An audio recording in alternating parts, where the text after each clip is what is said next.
नमस्कार दोस्तों, आप सभी को स्वागत है मेरे चैनल पर। दोस्तों, आज हम बात करने वाले हैं पीएम मोदी के 7 बड़ी अपील।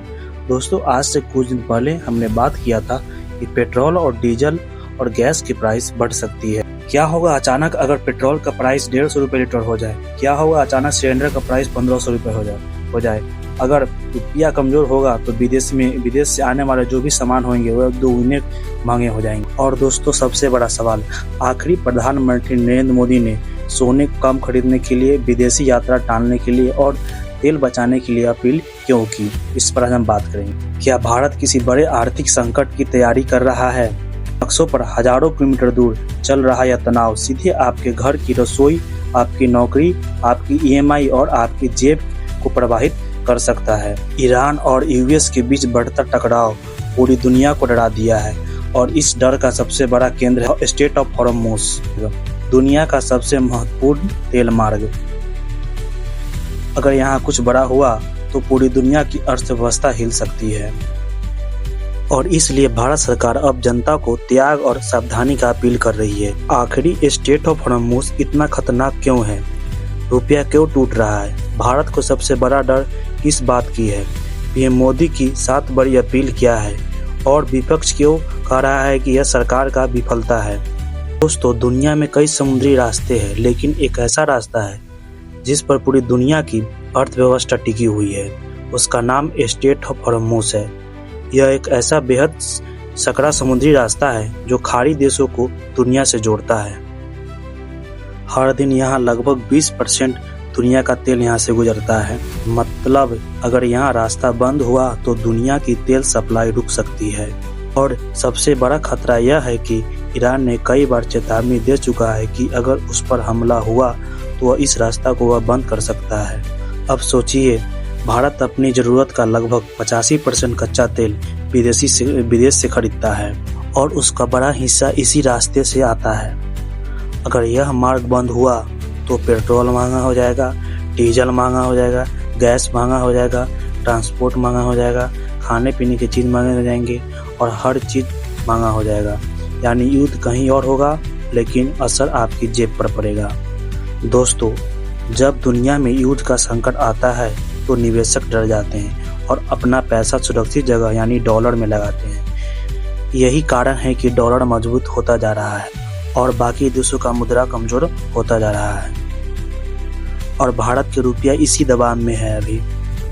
अगर भारत का रुपया कमजोर होकर अगर 95 रुपया प्रति डॉलर तक पहुंच गया तो भारत के लिए हर आयात बेहद महंगे हो जाएंगे और इसका असर से मोबाइल महंगा हो जाएगा, लैपटॉप महंगा हो जाएगा, पेट्रोल महंगा हो जाएगा, विदेश में पढ़ाई महंगी हो जाएगी, विदेश यात्री महंगे हो जाएंगे और हर चीज़ महंगा हो जाएगा।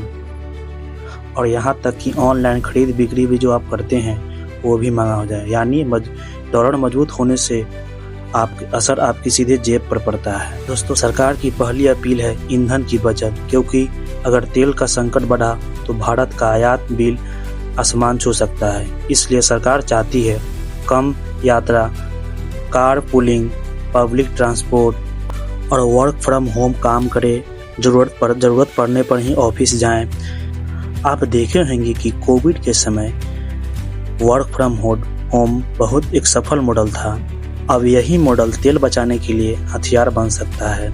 और दोस्तों, विदेशी यात्रा कम करें। जो पैसे वाले लोग हैं वे बहुत ज़्यादा फॉरेन ट्रिप पर जाते हैं। दोस्तों, जब भारतीय विदेश जाते हैं वे डॉलर में खर्च करते हैं। अगर लाखों लोग विदेश यात्रा कम करें तो भारत के विदेश मुद्रा भंडार पर दबाव कम होगा।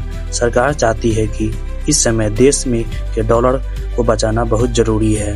दोस्तों, सोना कम खरीदें। भारत में सोना सिर्फ गहना नहीं बल्कि भावना है, लेकिन यही भावना भारत की अर्थव्यवस्था पर भारी पड़ सकता है।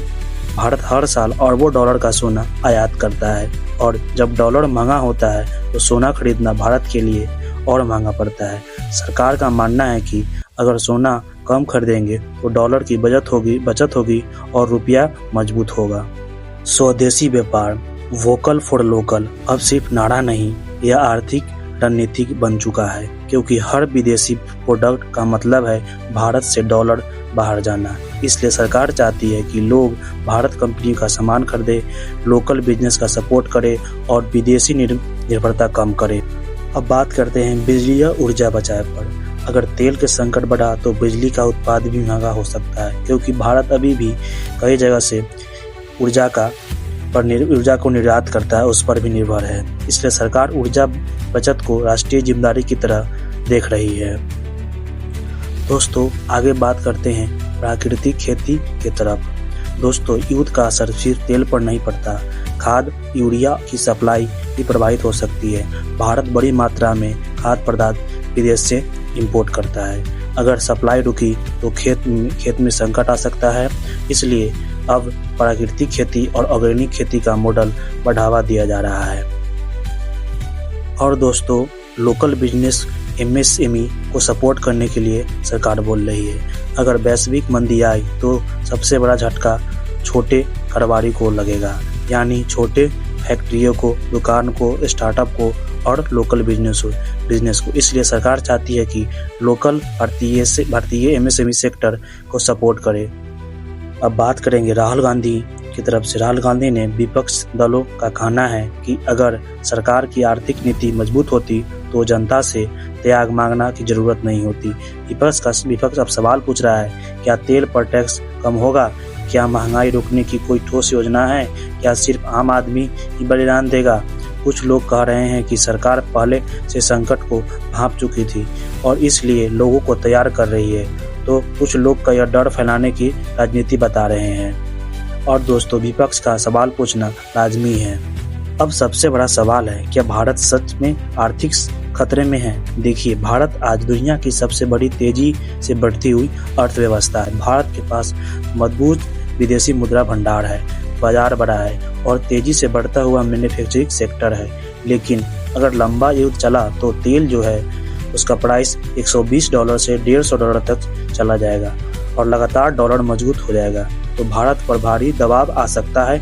यानी खतरा तुरंत नहीं बल्कि संभावना जता रही है। और दोस्तों, दुनिया अब पहले जैसी नहीं रही। अब युद्ध सिर्फ सीमाओं पर नहीं लड़े जाते हैं, उनका असर आपकी जेब, आपकी नौकरी, आपकी जिंदगी पर पड़ता है। आज मध्य पूर्वी होने वाले तनाव कल आपके पेट्रोल पंप पर तक पहुंच सकता है। यही कारण है कि सरकार जनता को सावधानी और सहयोग की अपील कर रही है। अब सवाल यह है, क्या भारत इस वैश्विक संकट का अवसर में बदल सकता है? क्या हम आत्मनिर्भर बन सकते हैं? और क्या जनता सरकार की इस अपील को साथ देगी? और अपनी राय को कमेंट करें और लाइक करें, सब्सक्राइब करें। जय हिंद, जय भारत।